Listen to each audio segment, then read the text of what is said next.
ទំនាក់ទំនងចំណងស្នេហាកាត់អាកាសាតាមខ្សែទូរស័ព្ទត្រៀតយប់ជ្រៅស្ដាប់អូនរៀបរាប់ស្នេហ៍សែនកំសត់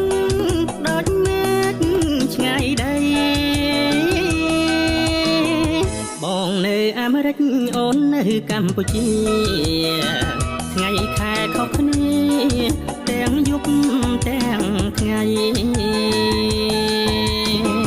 ស្នេហាឆ្លងទ្វីបសមុទ្រធំក្រៃតែជានិស្ស័យឲ្យយើងជួបគ្នាម៉ោង12យប់ទូរស័ព្ទចាប់រោឆ្លើយថា Hello បងនឹកពុំងាសពសត្វទាំងឡាយលងលងនន្ត្រី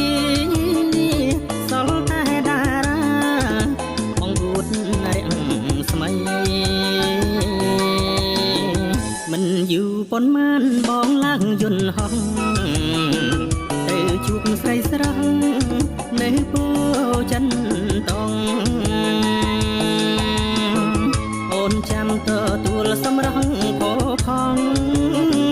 ដាច់ការនួនឡងចង់ចិត្តបងហើយ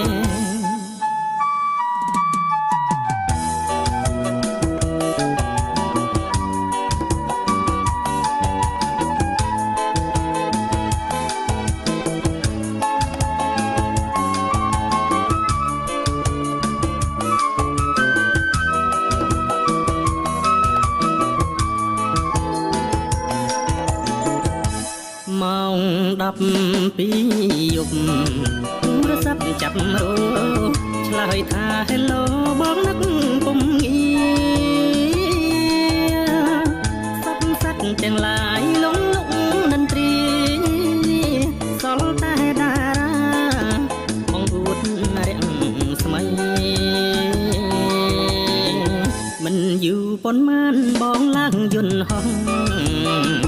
ទៅជួបស្រីស្រស់នៅពោធិ៍ចិនតងអូនចាំទទួលសម្រងផោផងដាច់ការនួនឡ